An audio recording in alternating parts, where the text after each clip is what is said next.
Hey everybody. So some of you obviously know, not too long ago I was in Arizona for a wedding. So I thought I'd maybe kind of make a video talking about, what was involved with the wedding, how certain things were, and, just kind of talk about some of the things that happened. And I also want to talk about the reception because, there was obviously music and a DJ there. And some of you may remember the DJ rant video I did in 2015. So I kind of thought maybe since I did that, I would kind of consider talking about that as well, just let you know how things were and things like that. So, first off, I just want to kind of have like a little bit of a disclaimer. I'm not really here talking about the quality of the wedding. The wedding really was just fine. And Zach, if you happen to be watching this video, congratulations again, man. I wish, you and your wife the best and hope things are working out great for you, man. Congratulations again. Okay, so to start off, this was basically, it was a Jewish wedding. Now, I myself am not Jewish, but I have been to like bar mitzvahs and stuff in the past when I was a teenager because I had friends who were Jewish. So I'm kind of more or less familiar with some certain parts of it, like not the whole thing, obviously, but some things here. So, I will start by saying that, when in the desert, Arizona is pretty interesting in the wintertime because, during the summer, during the daytime, it can kind of be mild and warm when the sun is up. And then in the evening when the sun goes down, it can get pretty cool out there because the humidity is so low. It can get kind of not cold to the point that it's actually cold, but I guess maybe you could say cool enough to the point where it can kind of give you a little bit of a chill, you know what I'm saying? But I had my suit on, my blazer and things like that, so, I was more or less pretty good with it. Now, so obviously, like I said, it was a Jewish-style wedding, so, I sat down and had, like, a yarmulke on and things like that, and the way it was set up was, I don't know the terms here, guys, so just, I apologize, but it was basically like,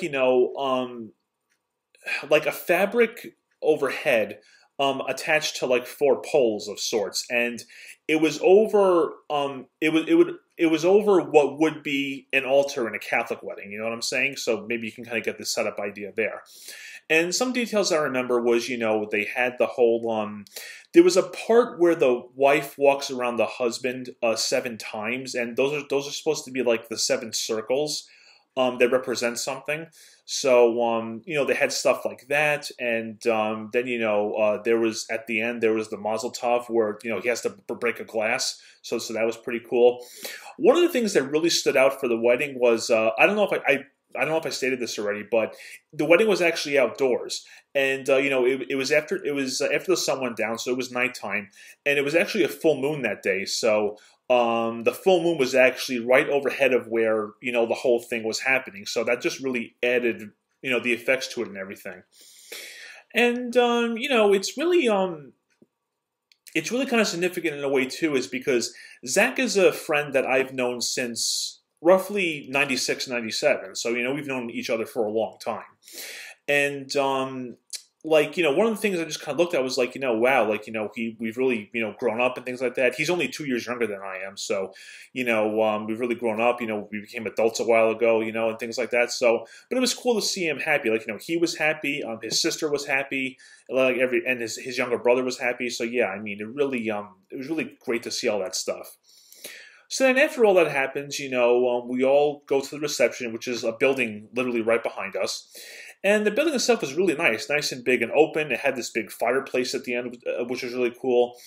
And we had we had some hors d'oeuvres, things like that. I had a glass of Coke and just, things like that. So, then at some point we all got together, kind of sat at the tables, had our food. And, at some point there was some dance celebrations on the dance floor. Like I said, I'll get to the DJ in a little bit. I don't know if this is a Jewish tradition, but people were on the dance floor holding up chairs, and Zach was in the chair, some of the people were in the chair, and they were kind of dancing along to it. If anyone knows the name for that, let me know. And then I think that probably happened before we had the dinner. I can't remember, but and overall, most of the time I just sat at the table and I talked with Zach's younger brother, and because I'm not really, I'm not a big dancer, you know. I really don't like to dance much. My mom is kind of bummed about that, but you know, just it was never like one of my favorite activities to do. You know what I'm saying? Just it never really interested me that much. So then, you know, at some point they had the dinner, and then there were the dance things on the dance floor and things like that, and things just kind of went from there. So now I want to now first up I'll mention the DJ. Okay, now the first thing I'll mention is the DJ overall really was not bad. You know, he really. Was he perfect? Of course not. But like, it happens. I'll have some commentary here and there.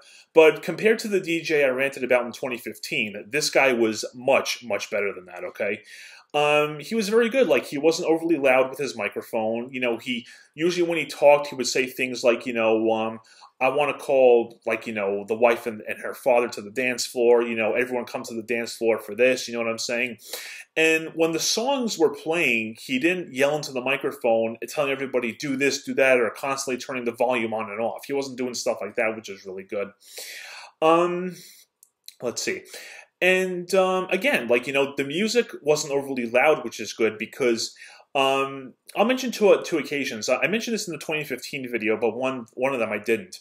I went to a bar mitzvah in 2013 and then a wedding in June of 2014, I believe.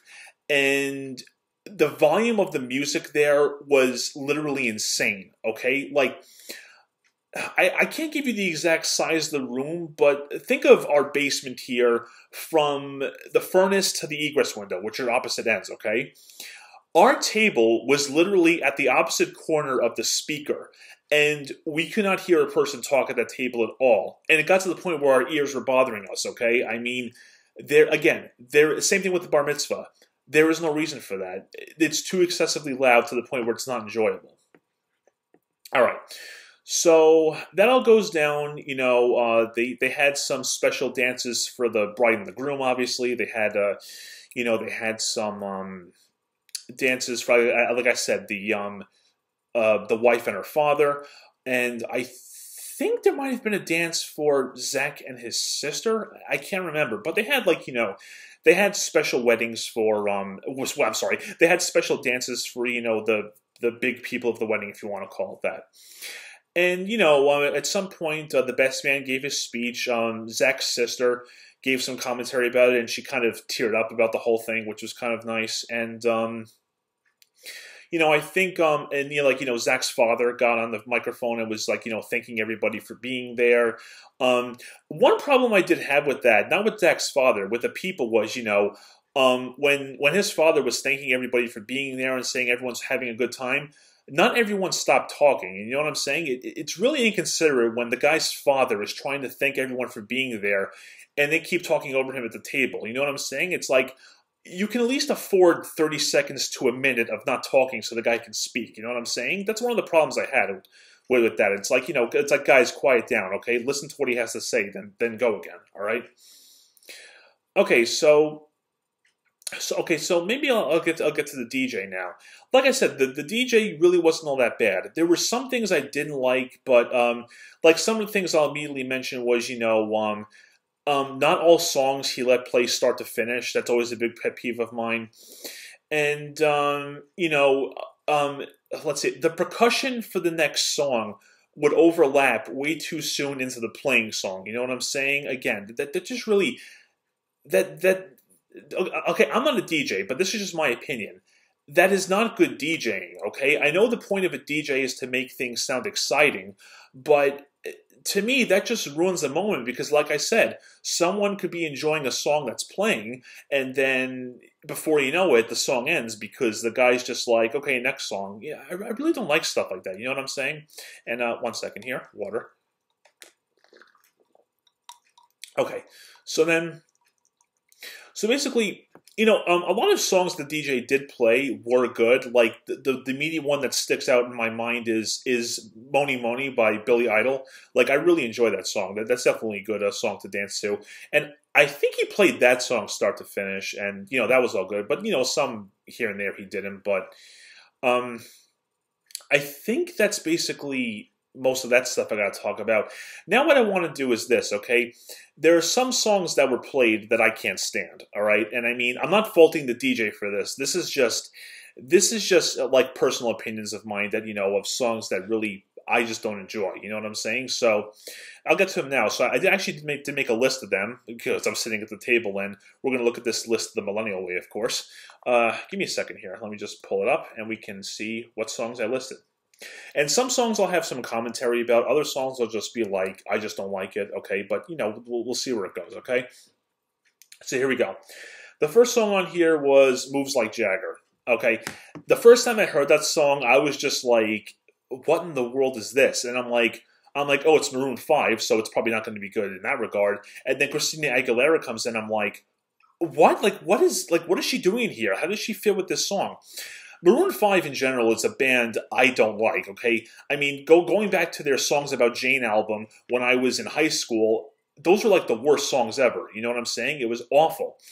And then, you know, the songs go on here and there, and then every song they make, I'm just like, what? Like, this doesn't sound good at all.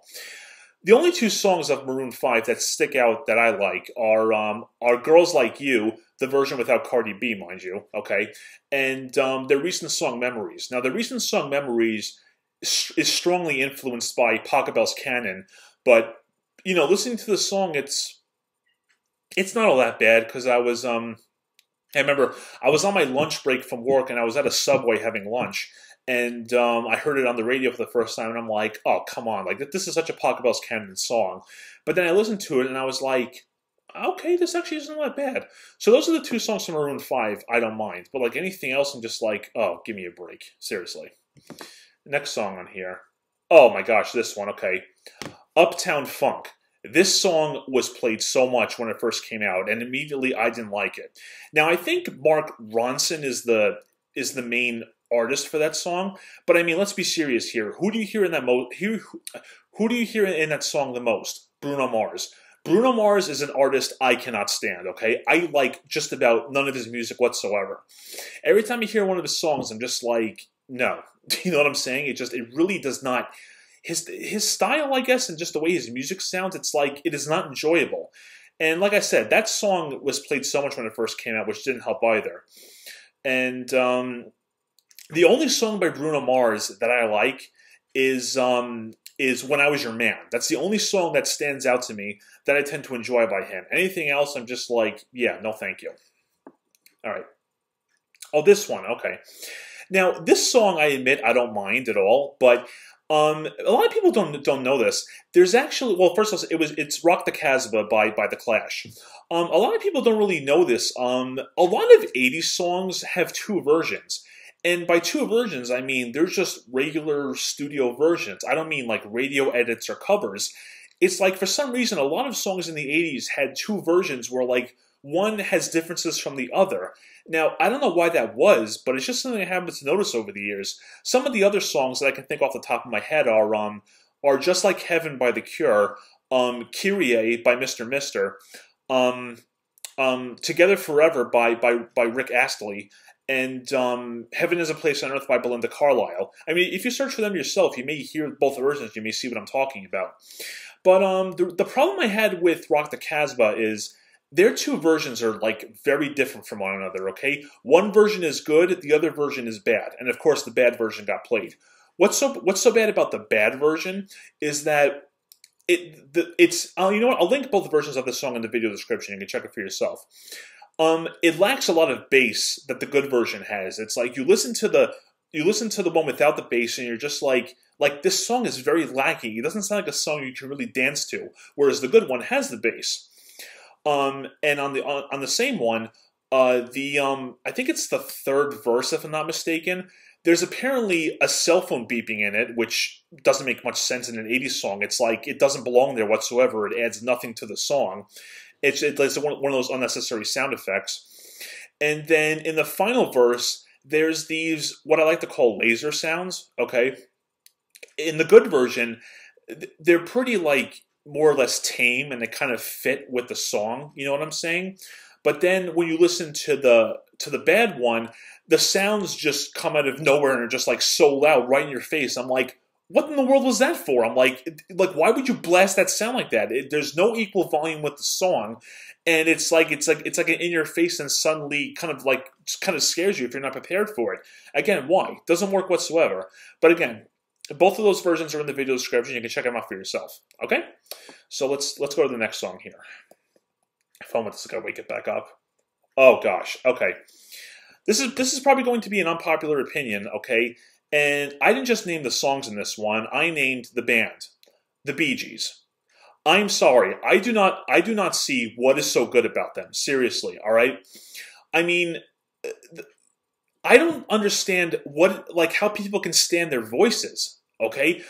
I mean, because I hate to put it this way. I put it in this way when I was a kid, but I always used to say something like, they sound like 86-year-old women, okay? I mean, no offense to women out there, seriously, but it's like when I was a kid, you know, I'm listening to these voices and I'm like, are these old women singing these songs? That's what it sounds like. The first singer I used to give nonsense about that was Frankie Valli. When I heard his songs as a kid, you know, on the oldie stations in the 90s, I was like, wait, this is a guy singing this song? Like, it sounds nothing like it. I mean, I don't understand why people like voices like that. They're so annoying.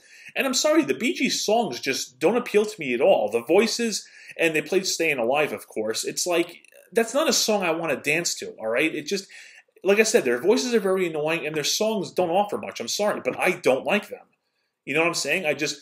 The only song that I liked by Frankie Valli was December 1963. Because, I mean, at least that song, he sounds more, I keep using this word a lot, but I don't know how else to put it, tame, okay? And it's kind of an easy song to go to. That's the song I like the most by him, because it sounds more normal, just to put it that way. You know what I'm saying? That's how I came up with that stuff. Let's see here.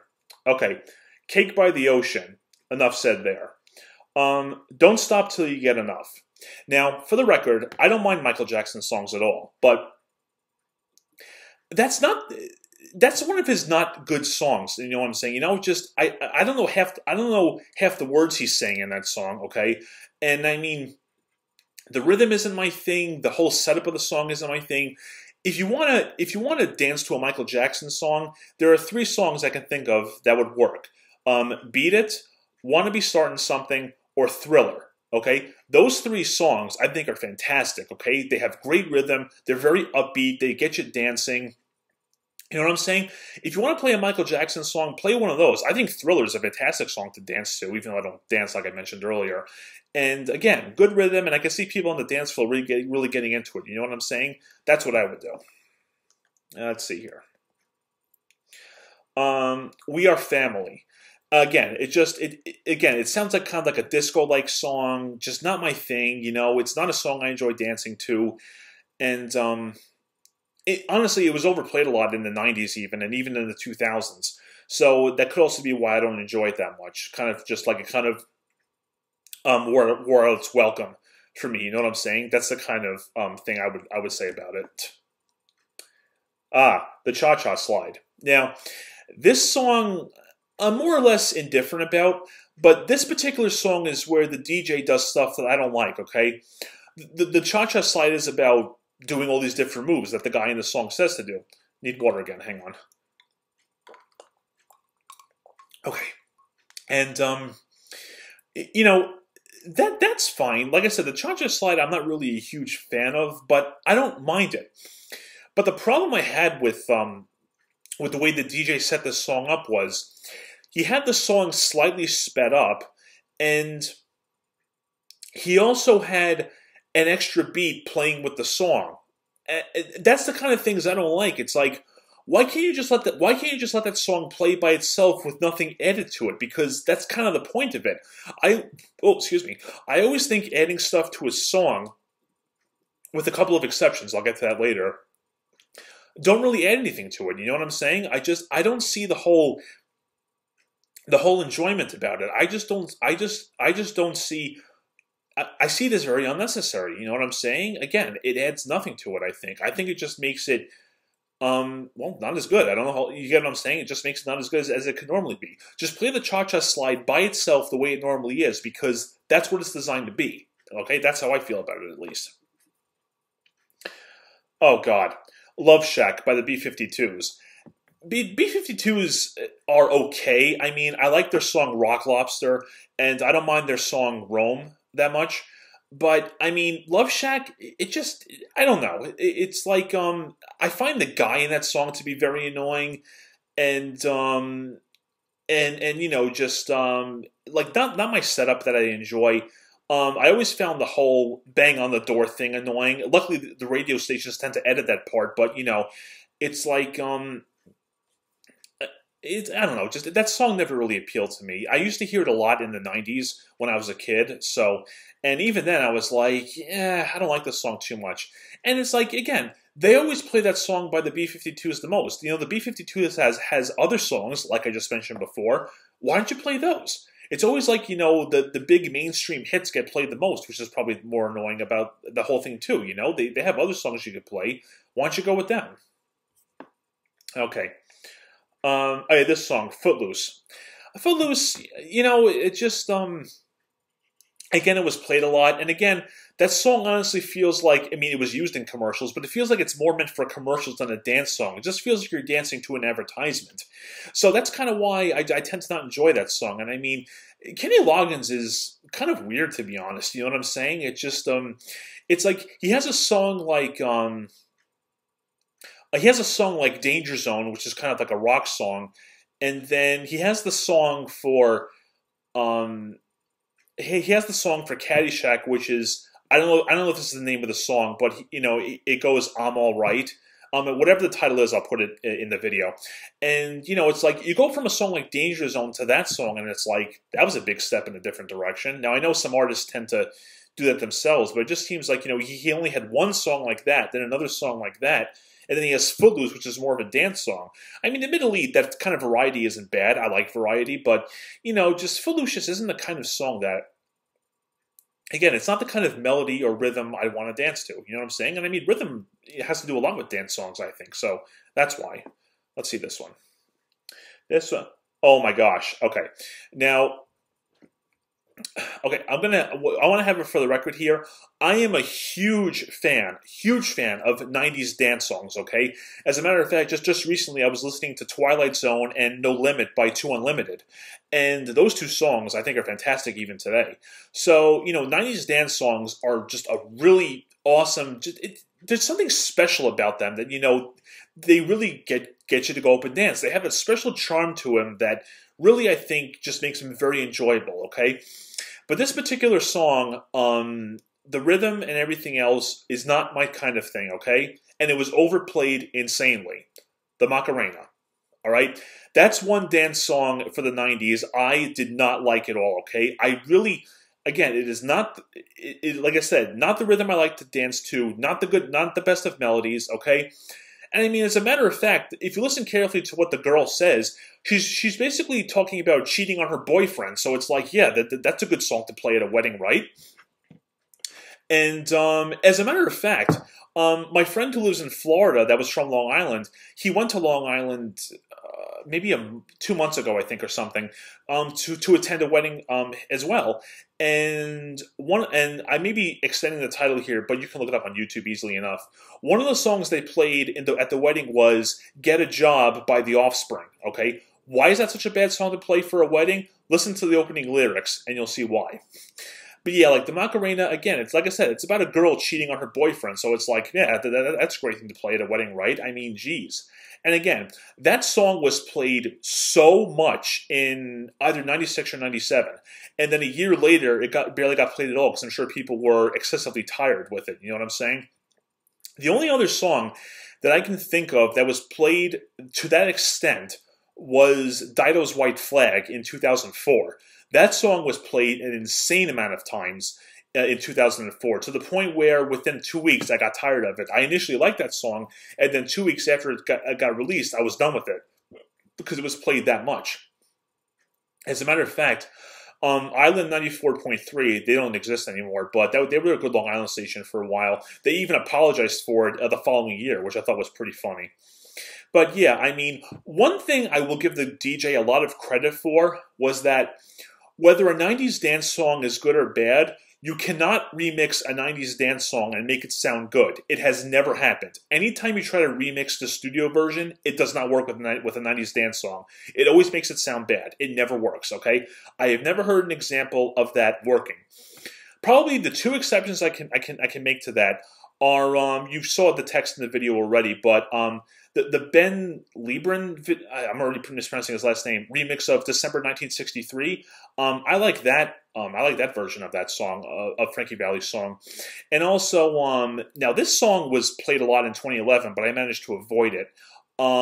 Somebody that I used to know by Gautier, okay? There's a version of that song that's remixed by Mike D. You can look it up on YouTube as well, where it actually adds percussion to the song. Now, that kind of remix is actually good. You know why? Because apparently the original version doesn't have percussion, which I heard the remix version about 6 or 7 months before the original version. So, you know, that to me was, I guess, kind of, let me say it again. To me, it just sounded like the original version was lacking, because I first heard the remixed version before the original. And even if I heard it the other way around first, I probably would have liked the remixed version because it actually sounds good. It adds percussion that actually goes well with the song. You know what I'm saying? So those are some exceptions there. But like I said, aside from those, if you try to remix a 90s dance song, doesn't work. Never has. All right. And the final one on here, Dancing Queen by ABBA. Now, ABBA, I'm really not a huge fan of in general, okay? The only two songs of ABBA that really stuck out to me, I'm using that term again, but whatever, was Lay All Your Love on Me and Gimme, Gimme, that song. Now, admittedly, the latter I only learned about after I first heard Madonna's song Hung Up, which samples part of that ABBA song. But, you know, even so, I still enjoy that song by ABBA. But Dancing Queen, I don't know, like the long drawn out voices, the high pitch of it and things like that. And like especially like the part where they say "You Can Dance." The way their voices sound in that song, I don't like it. It does not sound enjoyable to me. So, you know, those are the songs I didn't enjoy for the wedding, but you know, all the other songs he played were fine. But again, my biggest complaint with the DJ was, you know, a lot of songs he didn't play start to finish. That was my biggest complaint. But compared to that DJ from 2015, he was much better in that regard. But aside from all that, guys, really the wedding was not bad at all, okay? You know, overall, I had a good time. You know, it was good to see Zach again and his sister, because I hadn't seen them for quite a couple of years, I think, by this point. And, you know, just all in all, the party was good, and like I'm not at all upset that I went, you know, when I'm happy, everyone there is happy, and, you know, Zach, again, I wish you and your wife the best, and I hope things are going well with you, man, okay? And there you guys have it. Thank you very much for watching, and take care.